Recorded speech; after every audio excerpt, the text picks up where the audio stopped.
everybody. Welcome to this week's episode of News for Normies. I am Millennial Meditations, your host, and I will be bringing you this week's worth of news in a relatively short time frame. So if you like this content or you got some normies in your life, hit that like button, share it with them, and make sure you follow me on all the different social medias. They are linked down below. YouTube, Rumble, X, Spotify, Twitch. I plan on doing some live streaming today and tomorrow as I record this. So if you want to, get away from all the politics stuff and just have some fun, follow me over on Twitch too.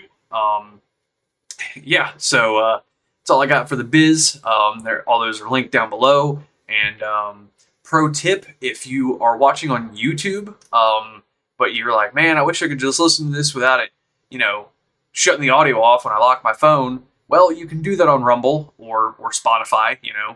Those two options are good.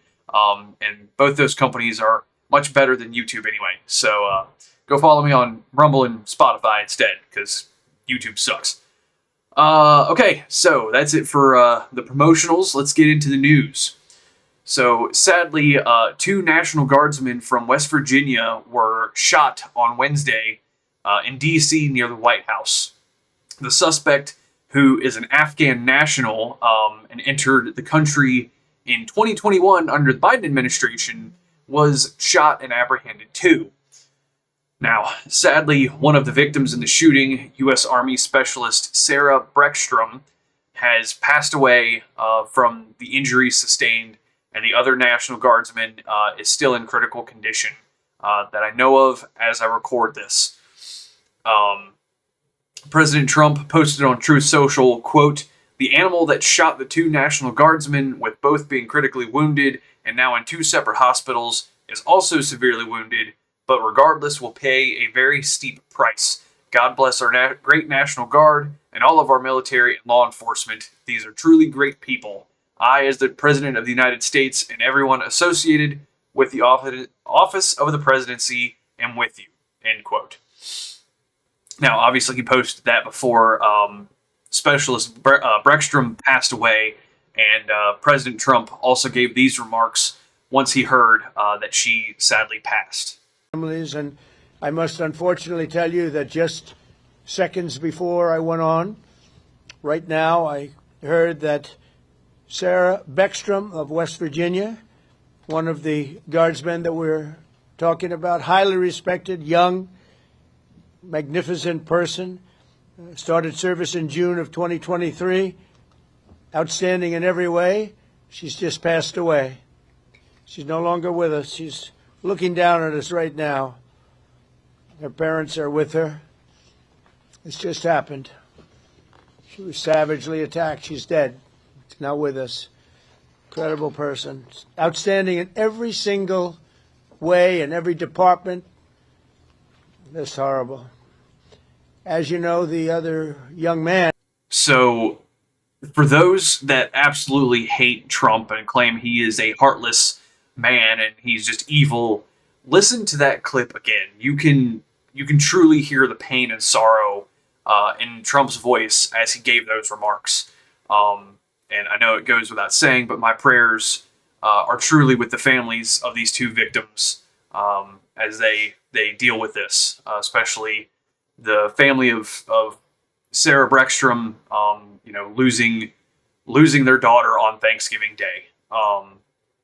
So because of this pretty much terrorist attack, Secretary of War Pete Hegseth told reporters that Washington, D.C. would be on lockdown until further notice.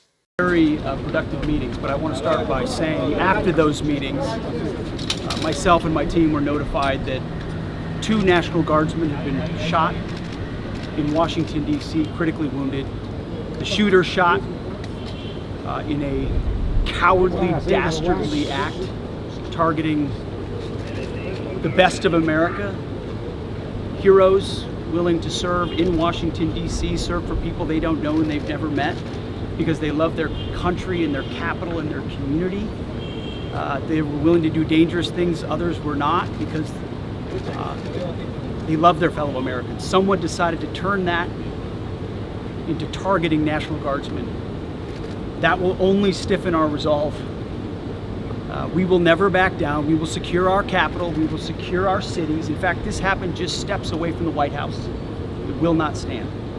And that's why President Trump has asked me, and I will ask the Secretary of the Army to the National Guard, to add 500 additional troops, National Guardsmen, to Washington, D.C.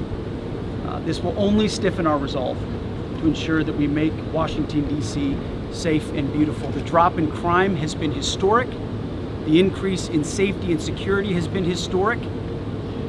But if criminals want to conduct things like this, violence against America's best, we will never back down. President Trump will never back down. That's why the American people elected him. America and our warriors, our National Guardsmen, are strong. And so we're following this very closely.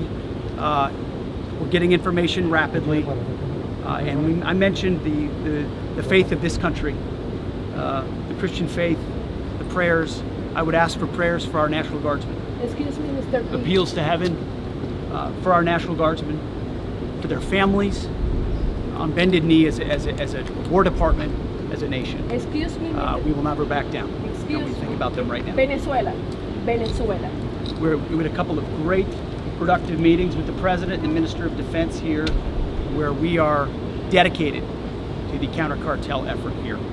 Criminality knows no boundaries, whether it's the United States of America and Washington, D.C., or it's the Caribbean and the Western Hemisphere. We are going to go after narco-terrorists. It will not stand. Our borders will be secure, whether it's the Dominican Republic or the United States of America, and we look forward to working with our partners to make it happen. You know, President Trump believes in a clear principle: peace through strength. You get peace by being strong. And if you're a narco-terrorist who wants to bring drugs to the United States of America, we will find you, we will fix you, and we will finish you, because we have all the rights in the world. We've got lots of attorneys and lots of intel analysts, and we know exactly who we're targeting and why. If you're involved in that conduct, we will kill you. It's that deadly serious because of the poison that has made its way into the American public for far too long. President Trump is serious about it. We're serious about it. And we're proud to be working with the Dominican Republic, another country very serious about ensuring that cartels don't set the agenda. We do.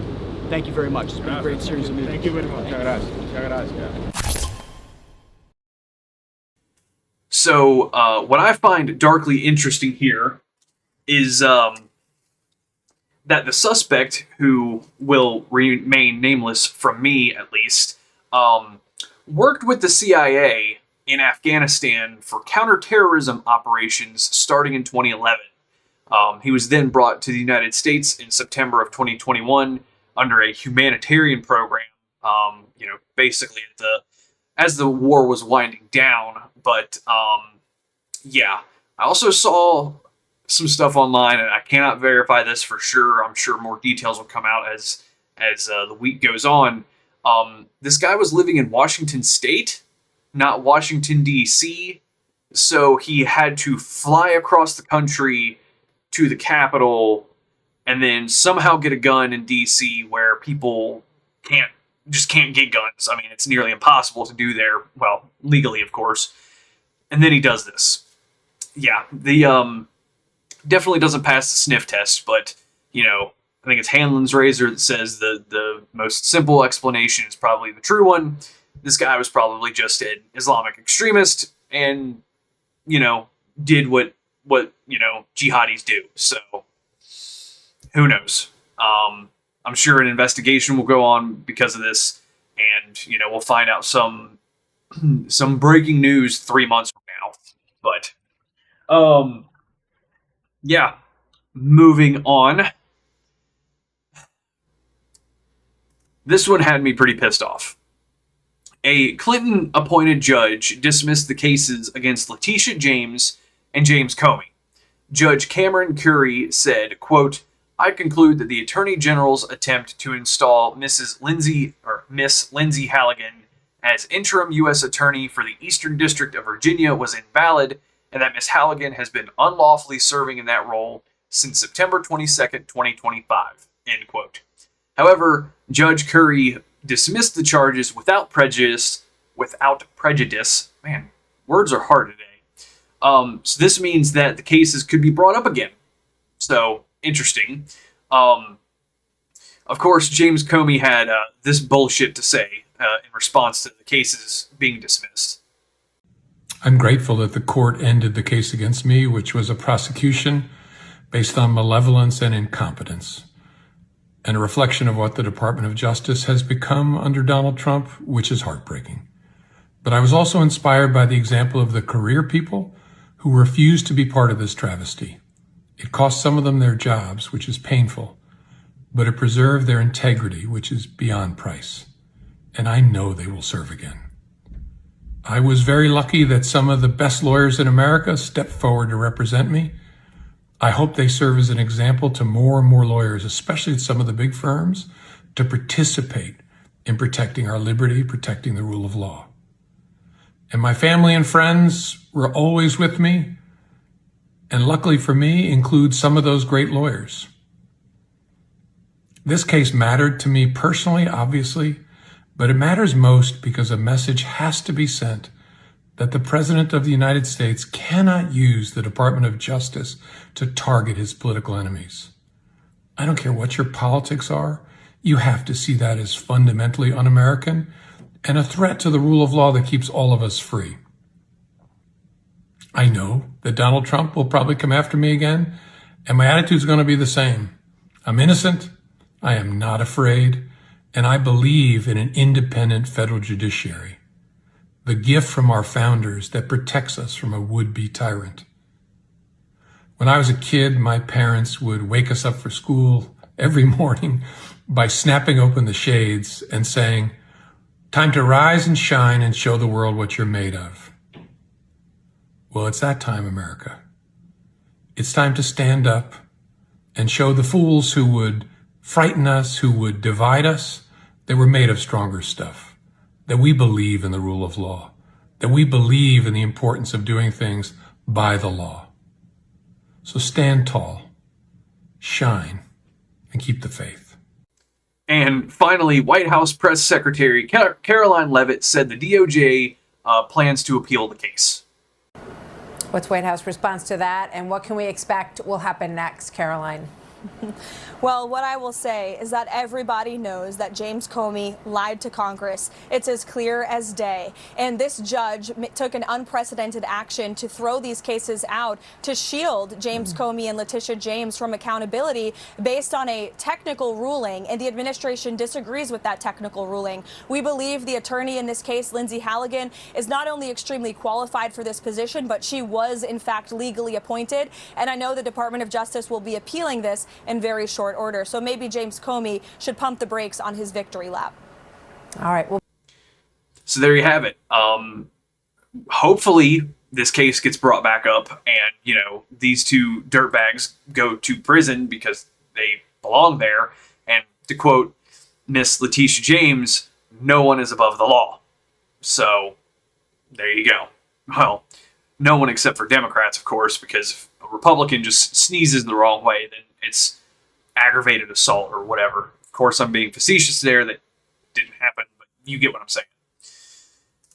And speaking of shenanigans going on in courts, the Minnesota 4th District Judge Sarah West overturned a guilty verdict against a man named Abdifatah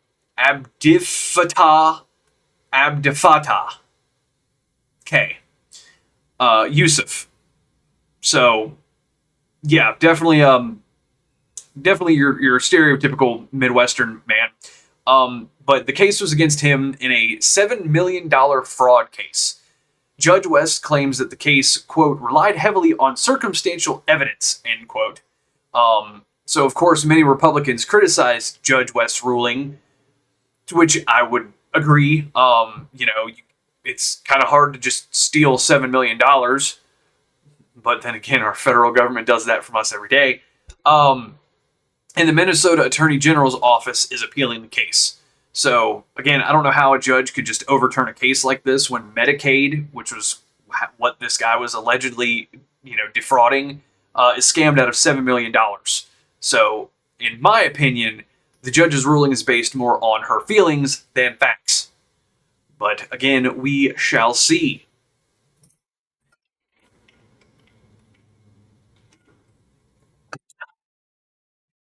Getting a little thirsty. Next up, the DOJ is investigating Congresswoman Sheila Sherfilis McCormick, all right, who's a Democrat from Florida, for using $5 million of FEMA money for her own campaign in 2021. The money was an overpayment received in July of 2021 by her family healthcare company, Trinity Healthcare Services. This company was working with FEMA for COVID-19 vaccination staffing, which I find weird in Florida at that time, because Florida was one of the states that opened up much more quickly than others during the whole COVID era. So instead of returning the remaining funds, Sheila and her brother Edwin allegedly laundered the money through various accounts to then donate to her campaign. And so it seems to me, from the evidence presented thus far, this seems like an open and shut case. But as we just saw with James Comey and Letitia James, I'll believe the hype when people are actually convicted and put in prison. So, Republicans, do your job. That's all we're asking. Just do your job. Simple as that. And moving on to more people who should probably be behind bars. The Pentagon is reviewing the sedition video put out by the Seditious Six, as they've been described, with Senator Mark Kelly facing the most scrutiny. However, unless some arrests are made, this is just theater. If you don't know what I'm talking about, if this is your first time tuning into the show, several Democrat representatives and Senator Mark Kelly put out a video last week where they encouraged military personnel, particularly the National Guard, to defy illegal orders, which we all know at this point just means anything that Trump orders the military to do. Now, it is lawful for military personnel to, defy illegal orders, but, it's a war crime for the military to, commit another My Lai massacre, but it's not illegal for the National Guard to protect federal buildings in cities across America, which is what they've been doing. So, keep that in mind. And don't forget that New York Governor Kathy Hochul still has National Guard troops in the subways in New York City because police there are essentially prohibited from doing their jobs. So instead of allowing police to do police work, they're going to have the National Guard come in, and I guess police are just going to hand out speeding tickets or something. I don't know. As I've stated before, Democrat logic is made to make no sense. All right, moving on. MS Now, which was formerly MSNBC, but now it stands for Mainstream That No One's Watching, got caught spreading fake news that Kash Patel is going to be fired by the end of the year. And this screenshot is directly from their website. They claim that President Trump and his top aides, quote, have grown increasingly frustrated by the unflattering headlines Patel has recently generated, according to 3 people with knowledge of the situation who requested anonymity in order to speak freely, end quote. Imagine that. Caroline Leavitt debunked this claim as she was in the Oval Office when this story was published. She wrote that President Trump laughed when she read the headline to him. And apparently he said, "What? That's totally false. Come on, Kash, let's take a picture to show them you're doing a great job." So here's the picture of them together when that came out. So I know that the Epstein debacle has cast a major shadow on the FBI, but let's also not forget that violent crime has gone down in big cities because of the efforts of the FBI cracking down on violent crime. So, not to, lick the boots of the FBI all the way, but I will commend the department when it's doing good, and I'll criticize them when they're not. So, I'm going to try to call balls and strikes. All right. Barry Weiss, name that has come up a lot more in recent months. Apparently she's trying to steer CBS essentially back to a Bush era of media. All of us see the moment that we're in. And all of us see that the choices that it feels like we have sometimes, which is Hassan Piker and Tucker Carlson, or Nick Fuentes and, Andrew Tate, the kind of people that are rising in the podcast charts, those don't actually represent our values. And I don't think that they represent the values and the worldview of the vast majority of Americans. And so this is an opportunity to speak for the 75%, for the people that are on the center left and the center right that still believe in equality of opportunity, that still believe passionately in the American project, that still believe in all of the things that everyone in this room believes in, which is liberty and freedom and individual responsibility and in the most basic level, the right to know what is actually going on in the world. Not the world as propagandists and ideologues imagine it to be, but what's actually going on in the world and in your community, so you can make decisions about where to send your kids to school, about where to live, and about how to vote. That used to just be normal. And the goal of what we're trying to do at CBS is to get back to that normalcy. And I feel incredibly energized and enthusiastic because I think that is where the vast majority of Americans actually are. Well, so that articulation of that set of goals to speak into the lives of the 75%, how are you going to do that? What's your strategy for success? So I think one of the problems is a lot of people have tried to do centrist news. I know this because I am like the target audience for those things.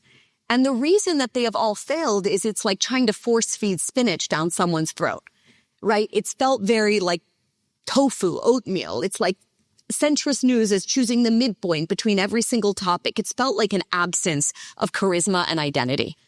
And I, as nostalgic as people might be for an era in which 30 million Americans every night watched Walter Cronkite and saw him as the voice of truth, and I understand why they're nostalgic for that, we're not going back to that. So how do you build trust in a moment of unbelievably low trust in all of our public institutions, especially the mainstream press? I don't think it's by pretending like we can go back to having a view from nowhere. I think it's about who's in the room, right? I think it's about redrawing the lines of what falls in the 40-yard lines of acceptable debate and acceptable American politics and culture. And I don't mean that in like a censorious gatekeeping way. I mean having people that are clearly identifiably on the center left and on the center right in conversation with each other. And we've been doing so much of this at the Free Press. I was in, Chicago, last week, I think. I've lost all track of time, where Dana Lash, former spokeswoman from the NRA, was debating Alan Dershowitz on guns. Now, these are people that have wildly different opinions on the Second Amendment, and yet showing that they can have good faith, very passionate, very charismatic disagreement and still like each other at the end of the day, we think it's important. And so for me, it's always about the curation, like who's in the room, how are you showing centrist news not as the absence of disagreement and the absence of charisma, but explicitly charismatic and disagreeable, and yet doing it in good faith. And the other way you do it is, by being really honest with your audience. Like, now, while I agree with the sentiment of wanting to have open debate, and I agree with her points on people like Hassan Piker, Nick Fuentes, and Andrew Tate, I disagree with the wholesale rejection of Tucker Carlson. Now, I have been critical of Tucker Carlson myself. You can go back and watch previous episodes where I call him out where I think it's needed. But, and I also hate the fact that people like Tucker are promoting assholes like Nick Fuentes. So there should be debate, but also there needs to be lines drawn on what will and will not be tolerated. And, when you have someone who's like Nick Fuentes, who is truly a racist and a proud racist, yeah, he should be condemned. And, I don't want nothing to do with people like him.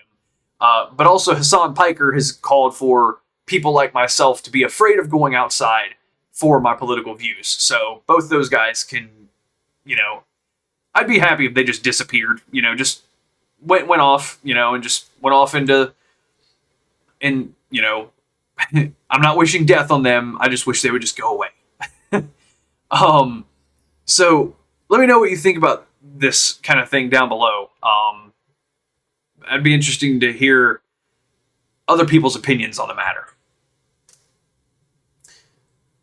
Also, be aware of the intentions of podcasters and streamers, because some of them are really in it just for the grift, which is a perfect segue into my next story. Candace Owens, the top conspiracy theorist in 2025, claims that the French government is trying to kill her. I need a drink of water. Hold on. Okay. This is going to be lengthy, but bear with me. She posted on X on November 22nd, quote, 2 days ago, I was contacted by a high-ranking employee of the French government. After determining this person's position and proximity to the French couple, I have deemed the information they gave me to be credible enough to share publicly in the event that something happens. In short, this person claims that the Macrons have executed upon and paid for my assassination. Yes, you read that correctly. More specifically, that the green light was given to a small team in National Gendarmerie Intervention Group. I am told that there is one Israeli that is in on this assassination squad, and the plans were formalized. Again, this person provided concrete proof that they are well placed within the French government apparatus. Further to this point, this person claims that Charlie Kirk's assassin trained with the French Legion 13th Brigade with multi-state involvement. Journalist Xavier Poussard's life is also at risk. This is deadly serious. The head of state of France apparently wants us both dead and has authorized professional units to carry this out. I ask that everyone retweet and share this. I do not know who in the American government can be trusted, since this source claims our leaders are aware. But I have more specific information which is definitively verifiable should they care to reach out to me. To the brave official in France who did this because they were so moved by the evil of Charlie's public execution to risk their own life, may God bless you. Truly, let all be revealed. End quote. Okay. First, as I've said about her other delusional takes, if she won't show the exact proof of what's in these claims, then she's in it for the clicks and the grift. So, I would highly recommend everybody stop watching her. She is clearly just in it to spin conspiracy theories and make herself rich off of this. Second, this week was Thanksgiving week, and she likely took the week off for the holiday, but posted something like this to generate some buzz about, oh my god, what happened to Candace Owens? She's going to be back Monday selling the same old bullshit as before. And third, I highly doubt that Tyler Robinson, the man who shot Charlie Kirk, trained with any military unit, as he used a Mauser bolt-action rifle, which hasn't been used for military purposes in decades, almost a century, let alone the 30-06 version in which he used. The most common one was the 8mm Mauser, not 30-06. Now, those were in circulation in the US, but still, you're training with a modern military unit with a gun that's almost 100 years old to commit an assassin. This stuff doesn't add up. So, for the love of God, please stop paying attention to Candace Owens. She's either captured by her audience, meaning she keeps saying the type of bullshit that her fans want her to say, or she's literally insane and needs medication. Probably both. And yes, I included an article from the Jerusalem Post as a source here, just to piss her off. Which I forgot to mention at the top. Sources for everything down below. Alright. Moving on.